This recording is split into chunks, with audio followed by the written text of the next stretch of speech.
The Family Tree Research Project is one way that you can meet your requirement for your third quarter research. And my intent in this option is to make history a little bit more personal. Hopefully make it more interesting, and at the very least inspire a dialogue between you and your family members about your history, where you come from, your heritage.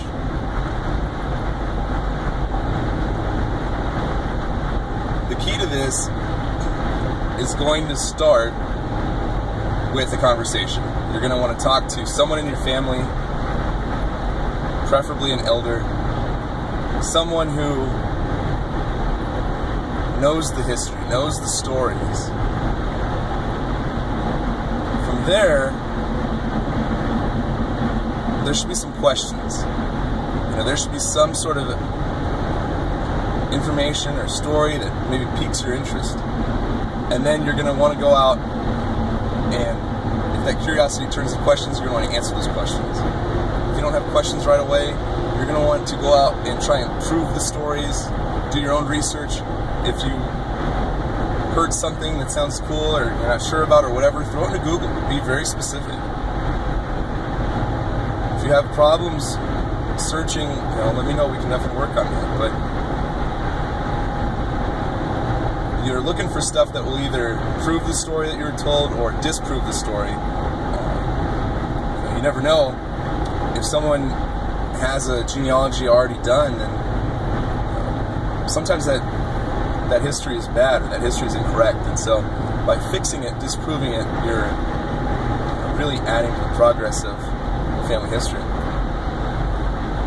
If your family immigrated to America from anywhere else, then your goal is to try and get back to someone in your family who did immigrate here.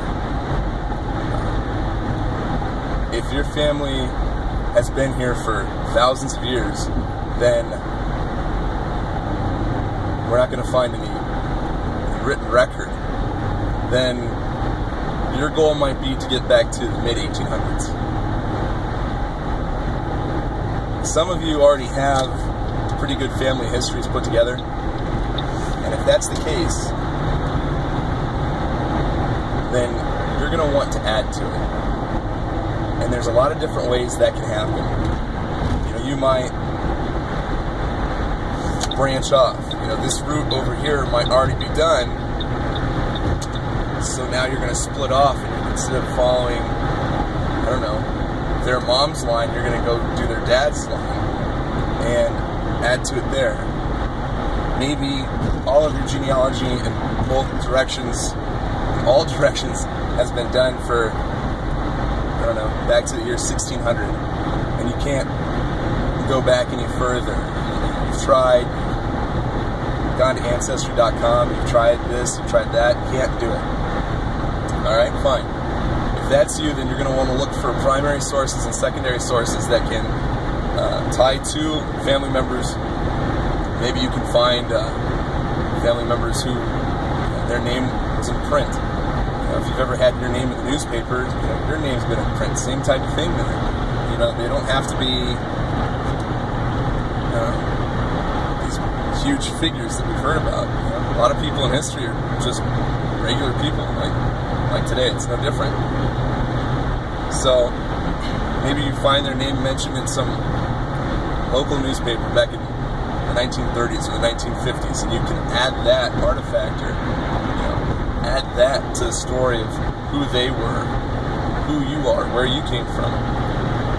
That's the whole idea. Now, you will turn in a physical representation of your work, and that can really take a lot of different forms. If you want to turn in a PowerPoint, that's great. If you want to write a paper, that's fine.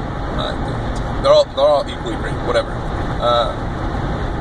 Graphic organizer. If you want to make a giant poster, make it look like a tree, sweet.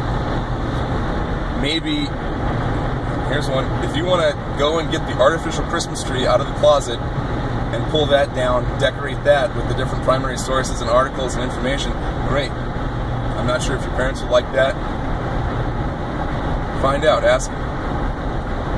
But if it's a big physical artifact that's not something that you need to bring into the classroom, that's just something that maybe you take a picture of, or you take a video of yourself while decorating it, finished product, and maybe you could even write a couple of reflections, like, this is how I felt about it. Your personal reaction to the research is valuable. It's valuable to you. It's a primary source of you and who you are, at 16, 17 years old. It's pretty cool. And then again, hopefully it makes you a little bit more interested in history, because it's who you are and where you came from. Have fun with it. This is not something to stress over. This is something to enjoy. This is something to, be passionate about. And if you're not sure what it should look like, the physical representation, make it look nice. What would your mom like? What would your dad like? Make it look like something they would like, and then give it to them for Mother's Day. It's coming up.